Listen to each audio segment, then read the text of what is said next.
Okay, so this is going to be a water change video, and I'm going to give you guys some tips about caring for those baby betta that you may have been seeing at Petco for $2.99. So this is my current baby. Her name is Mrs. Egg. She is named by my son. And it's an amazing name. And this is her in her current grow out tank, which is the PetSmart Enchant 1 gallon tank, which I've used this tank for many things. I would never keep a full grown betta in this tank all the time unless they were a betta with special needs who needed a very small amount of space for one reason or another. But in general, you should keep a betta in a 3.5 gallon tank or larger into adulthood. And if that betta is especially large or a king, then I would recommend a 5 or even a 10 gallon as your minimum size. So when I set this tank up to use as a grow out tank for this little baby, I got one of these ceramic tea light warmers from the dollar store for literally $1. And they make perfect caves for bettas. I use them in almost all of my betta tanks because sealed ceramic is perfectly safe for fish tanks. In fact, you can use any sealed ceramic decoration in a fish tank. This particular tea light warmer has these like really small holes on the back. So I wouldn't put this in a full-grown betta's tank because they might try to swim through those small holes and get stuck. But those holes are like huge for Mrs. Egg, and she can swim through them just fine, and she loves swimming through them. You can see that Mrs. Egg has like some shiny bluish looking flecks on her eyes. I'm slightly concerned that that may be the start of diamond eye, which is when a fish's scales grows over its eyes, and of course it causes them to go blind. And that's why I bought her, because, well, for one thing, I was just afraid that anybody would buy her. She was so tiny when I bought her, and if somebody bought her who wasn't experienced, they almost certainly would have killed her accidentally.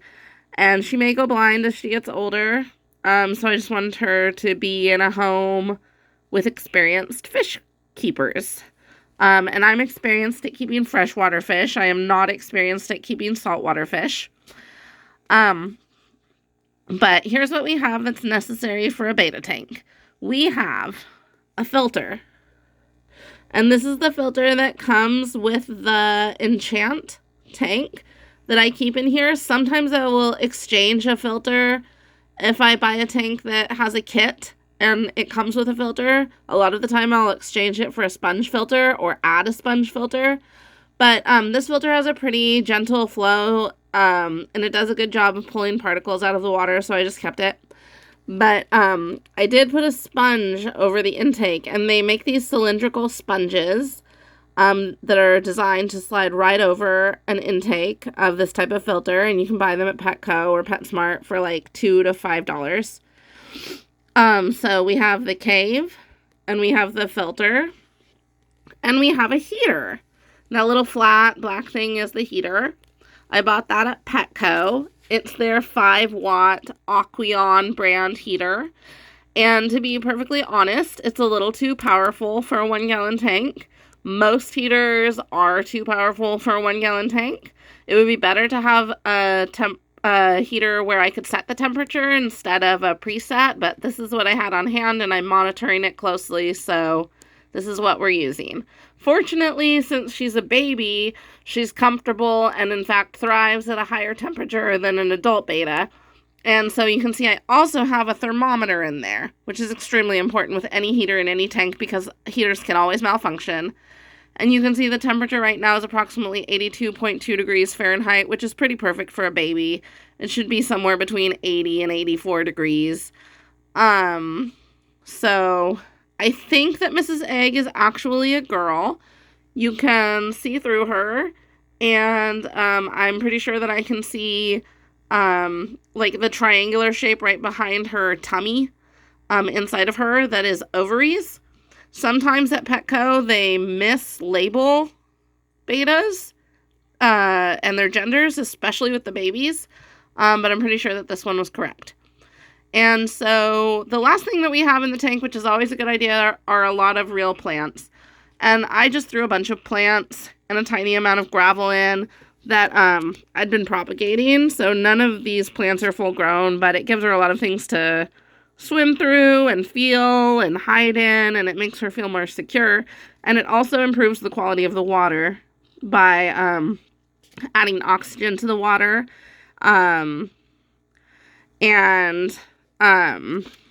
converting ammonia into harmless substances in the water. But that doesn't mean that it still doesn't need to have water changes done to this tank. Like any tank, you should do like a minimum of once weekly partial water changes. A tank this small, I would actually recommend doing more frequent water changes, although because Mrs. Egg is so small and therefore her bio load is also so small, I don't worry about it too much. I do water changes on this tank about twice a week, and each time I take about a third of the water out and put in a third, and put in the same amount of fresh water, and I treat it with a product called C-Chem Prime. That's what I use for my water conditioner because it also neutralizes ammonia for 48 hours. So I highly recommend C-Chem Prime. It can help your fish thrive, and it can help you avoid ammonia poisoning. So that's why I use it. So we're going to do a water change, and then I will show you how the tank gets a little bit cleaner, looks a little bit better, and Mrs. Egg will probably be pretty excited. So, here are my essential water cleaning tools. A dish towel, which I usually keep over my shoulder, and then anytime I have a spill, I can immediately grab it and wipe it up. And my fancy 5-gallon bucket with my fancy manual tubing with a nozzle and a bulb, and so that is a gravel vacuum. So I stick this end inside the tank, I leave the other end inside the bucket, and you can see it comes with this little handy dandy thing to like keep it on the side of the bucket and keep the end in there so that you don't accidentally spray water all over the place. Stick this into the bucket, squeeze the bulb, stick this into the tank, squeeze the bulb a few times, and it'll just start sucking up water. It's difficult because with this tank, it's super fast. Like, sucking up half a gallon of water takes no time at all. So you have to be careful. And it's a good thing to go looking for things like poop or uneaten food, because that's what causes ammonia in your tank. So see, there's some decomposed food or maybe some poop. I'm going to make sure to vacuum that up. She doesn't have very much gravel in her tank and that one little red plastic gem. So I'm not going to like worry about getting too deep into the gravel, but normally I would stick the nozzle way down into the gravel and try to suck out like all the debris that gets trapped in the gravel. So I'm going to do that, and then I'll show you the tank when it's half empty. But first, I need to unplug the heater, and I need to unplug the filter, because if either of them run when they're not submerged in water, it can break them. So the very first thing I'm going to do is unplug those. Okay, so you guys can see that Mrs. Egg is kind of like, what the hell, you took like most of my water. But that's okay, Mrs. Egg, because I'm going to give you some more. So you can see that like I spilled some water, or like splashed some water, and ta-da! My amazing dish towel that was hanging over my shoulder is ready to wipe it up. You have to be very careful when you're using a gravel vacuum, especially with the babies, because like the suction is strong enough to suck them in. Just make sure that you're not using the nozzle anywhere that's like on top of a fish, basically, that's like has a fish in the line of fire so that it would get sucked in. Just be kind of cautious. So now I'm going to go and get some fresh water. So here is my super fancy pitcher that my dog chewed up, and it is full of fresh water that I just got out of my tap. It's just city water, it's totally fine. And these are the products that I'm going to put into my water. There's Seachem Prime, which is a dechlorinator, and it will also detoxify any ammonia that might be in there for 48 hours. This is Seachem Flourish, which is not the most effective. Um, it's a fertilizer. It's not like the most effective fertilizer, but I use it because I have shrimps and snails in a lot of my tanks, and it doesn't tend to kill them, which is nice. And then I use Seachem Stress Guard all the time. It is amazing. It gives water constant antiseptic properties. It really does reduce their stress. It really is super helpful for the health of your fish, and especially with a baby fish. So make sure that you dose them correctly. This is a 1 gallon pitcher, so I'm going to be dosing for 1 gallon. And then I'll be filling up Mrs. Egg's tank again. Okay, so here we go. So it's not a good idea to just pour water straight from a pitcher into a tank because it'll like push your plants and your fish all around with a very strong current.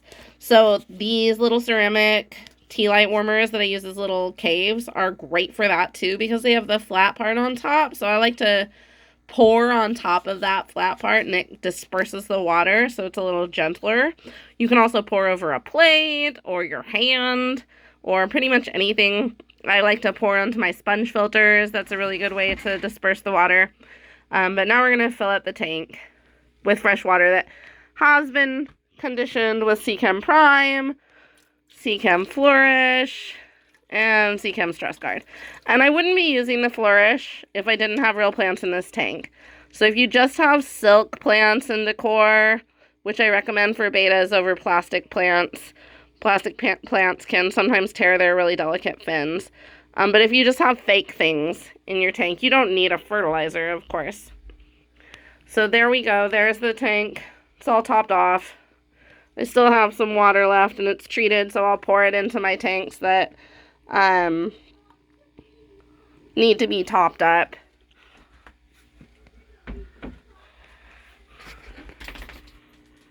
We did it. Mrs. Egg's tank has fresh water in it. It is full and she is happy. So some basic care tips for baby bettas, like the $2.99 ones they're selling at Petco, is a gentle, low flow filter, nothing with too strong a current that will push them around too much. Temperature between 80 and 84 degrees. Lots of cover and hiding places to make them feel secure. And I personally wouldn't put them in too big of a tank or a community tank with too many fish at this age. I would keep them in a grow out tank like this. It's much safer. You need to be able to monitor them at this age and make sure they're eating, not getting bullied. So I do like to have them in a small tank for a while, but some people put them straight into large tanks and have success. I think it's a little stressful for them.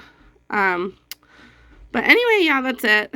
So we'll have some more videos up soon with more betta care, more water tip changes. I'm organizing things and trying to figure out what would be the best way to present things. So check back in soon and please subscribe. If you love bettas, subscribe and I'll make sure that you get lots of tips, lots of cool videos. And I'm working on taking some really cool pictures with some new technology that I have. So hopefully we'll be able to get like some real professional quality looking pictures soon. But definitely keep watching for updates on Mrs. Egg. I can't wait to see how she grows and changes. I doubt she'll stay white. They don't normally. And I can't wait to see what she looks like as she grows.